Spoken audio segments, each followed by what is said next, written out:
Everyone welcome back to మీమా kitchen. పెరుగుబడ చూసేద్దాం రండి. మినపప్పుని 3 to 4 అవర్స్ నానబెట్టుకొని ఇలా మెత్తగా గ్రైండర్ వేసుకోవాలి.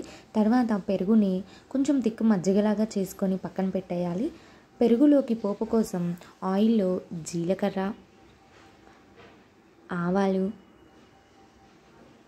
కొంచెం కరివేపాకు వేసి తర్వాత ఉల్లిపాయలు, పచ్చిమిరపకాయలు కట్ చేసుకొని అందులో కొంచెం పసుపు, కొంచెం ఉప్పు, కొంచెం కారం వేసుకోవాలి. కారం ఆప్షనల్ అండి. ఆల్రెడీ పచ్చిమిరపకాయలు వేసాం కాబట్టి ఆ ఘాటు ఉంటుంది. లేదు కొంచెం స్పైసీగా తినే వాళ్ళైతే కారం యాడ్ చేసుకోవచ్చు. మొత్తం దీన్ని మిక్స్ చేసుకోవాలి. ఓన్లీ ఈ ఆనియన్స్ని 50% మాత్రమే ఫ్రై అవ్వనిస్తే చాలు. తర్వాత ముందుగా ప్రిపేర్ చేసుకున్న మజ్జిగలో ఈ ఉల్లిపాయ ఫ్రైని దాంట్లో వేసేయాలి. వేడిగా అయినా వేసేయచ్చండి, ఏం కాదు.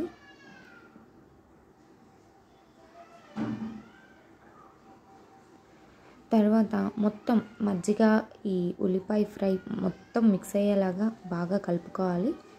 తర్వాత ఆయిల్లో వడలు వేసుకోవాలి. ఈ వడలు ప్లెయిన్ వడలేనండి. పెరుగు వడకి ప్లెయిన్ వడలే బాగుంటాయి. ఇందులో ఓన్లీ సాల్ట్ అండ్ సోడా ఉప్పు మాత్రమే వేసాము.